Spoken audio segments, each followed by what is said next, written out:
Budget 2024-25 पर बोलने का मौका दिया, इसलिए मैं अध्यक्ष महोदय का धन्यवाद ज्ञापित करते हुए निवेदन करना चाहूँगा कि ये संशोधित बजट जो पेश किया गया है, ये निश्चित तौर से ऐसा बजट पेश किया गया है जो आंकड़ों के जाल में फंसाया गया है और इसमें वास्तविकता जो धरती के ऊपर जो क्या होना चाहिए वो ग्रास रूट पर नहीं हो रहा है और न ही इसमें इस प्रकार का कोई विजन दिया गया है। बजट दिशाहीन है, ये भी बात में मैं आपको कहना चाहता हूँ। निवेदन करना चाहता हूँ कि सबसे पहले मैं बिजली की ओर आपका ध्यान दिलाना चाहता हूँ। निश्चित तौर से आज प्रदेश में और हमारे प्रदेश में और हमारी विधानसभा क्षेत्र रतनगढ़ और चूरू जिले में कल जोड़ देना हालात इतने विकट है कि रात को और दिन को शहरों में 8-8 घंटा कटौती होती है और ग्रामीण क्षेत्र में 10 और 12 घंटा कटौती होती है।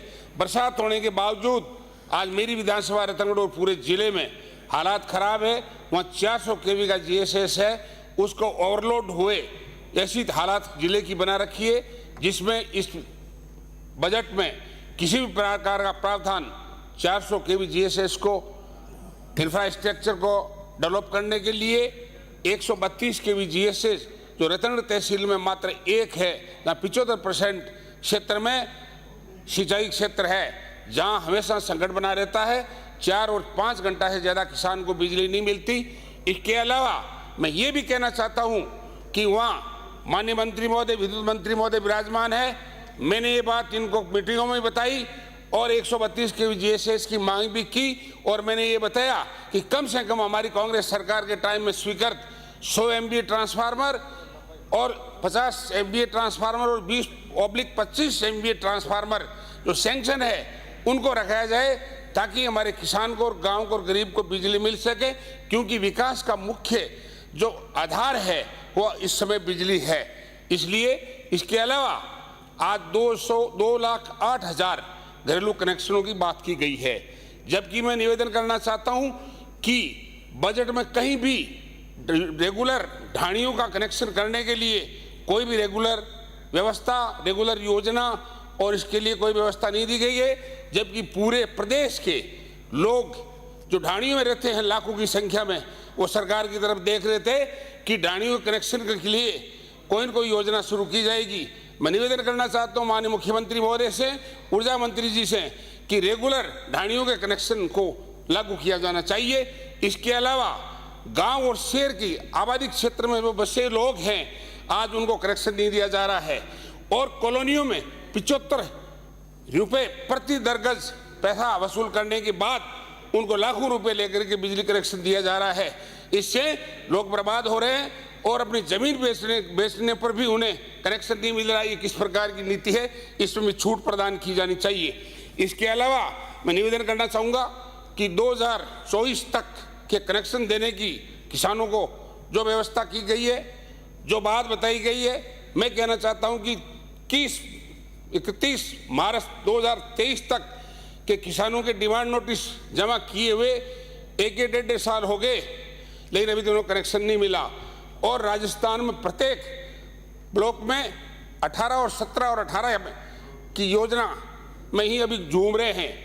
किसान को ट्रांसफार्मर जलने के बाद उसको 72 घंटे में ट्रांसफार्मर मिलना चाहिए, लेकिन आज किसान को 20 और 25 दिन बाद ट्रांसफार्मर मिलता है।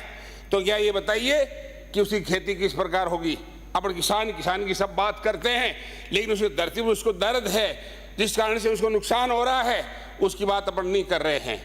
आज किसान सरकार की तरफ देख रहा है। आज विस्तृत तौर से अलग से कृषि बजट पेश किया गया है, जिसमें किसान को गुणवत्तापूर्ण बीज उपलब्ध कराने की व्यवस्था का कोई प्रावधान नहीं किया गया है। इसके अलावा किसान को सहकारिता का जो लोन दिया जाता है, उसमें ये बात सही है कि आपने नए किसान जो सहकारिता से जुड़े हैं 736 करोड़ रुपए का प्रावधान किया गया है, लेकिन ये ऊंट के मुंह में जीरो है। कारण कि आज एक किसान जो सहकारी समिति का सदस्य है बना है, उसको मात्र 5,000 रुपये का लोन आपकी सहकारिता विभाग दे रहा है, तो उसके आने जाने में पैसा खर्च हो जाता है और इससे बीज तक नहीं आया जाता है। मैं निवेदन करना चाहूँगा कि मेरी विधानसभा रतनगढ़ में जो ट्रांसफार्मर की जो मांग की गई है स्वीकृत है, उसी सीमा समय तय किया जाए। इसके अलावा मेरी विधानसभा क्षेत्र में कृषि यार्ड की मांग की है मैंने, लेकिन बजट में मात्र एक जगह छोड़ करके किसी प्रकार का नया कृषि यार्ड बनाने की घोषणा नहीं की गई। मेरी कृषि मंडी किराए के मकान में चलती है, वहाँ जमीन उपलब्ध है, इसलिए मैं सरकार से मांग करता हूँ कि वहाँ रतनगढ़ में किसानों के लिए कृषि यार्ड स्वीकृत किया जाना चाहिए। इसके अलावा मैं ये भी बात कहना चाहता हूँ कि आज ड्रेनेज और सीवरेज की जो स्कीमें चल रही है उसमें माननीय मंत्री महोदय विराजमान है। मेरा तहसील राजलदेसर बहुत बड़ा कस्बा है, 25 पॉइंटों पर पानी इकट्ठा होता है, करोड़ों रुपए उसको निकालने में खर्च होते हैं। मैंने मांग की थी कि वहाँ ड्रेनेज स्कीम लागू की जाए और स्वीकृत की जाए, लेकिन अभी बजट में पर्टिकुलर घोषणा नहीं हुई है। मैं माननीय मंत्री महोदय से निवेदन करना चाहता हूँ, सरकार से निवेदन करना चाहता हूँ कि वो उस योजना को ड्रेनेज योजना राजलदेसर में लागू की जाए, ये भी मेरा निवेदन है। इसके अलावा मैं ये निवेदन करना चाहता हूँ कि स्वास्थ्य सेवाओं में निश्चित तौर जो हमारी पिछली सरकार ने मुख्यमंत्री चिरंजीवी योजना शुरू की, अब मुख्यमंत्री आयुष्मान आरोग्य योजना के नाम से शुरू की गई है, परंतु हमारी योजना में मुख्यमंत्री चिरंजीवी में 25 लाख तक का इलाज मुफ्त था, लेकिन इस आरोग्य मुख्यमंत्री योजना में किसी भी प्रकार का ये व्यवस्था नहीं बताई गई है कि कितने लाख तक का इलाज फ्री किया जाएगा, मात्र कैंसर का नाम दिया गया है। इसलिए मैं निवेदन करना चाहता हूं कि राजस्थान के हालात और परिस्थितियों को देखते हुए माननीय अध्यक्ष महोदय एक मिनट में कहना चाहूंगा कि किसानों का कर्जा माफ हमारी सरकार ने किया। आपकी केंद्रीय जो बैंक हैं उनके सेंट्रल गवर्नमेंट आपकी होने के बावजूद एक पैसा आपकी सरकार ने माफ नहीं किया। हालात बहुत गंभीर है। मेरे विधानसभा क्षेत्र में निवेदन करना चाहता हूँ किसान की फसल के लिए व्यवस्था की जानी चाहिए। जनहितों कार्यों को बजट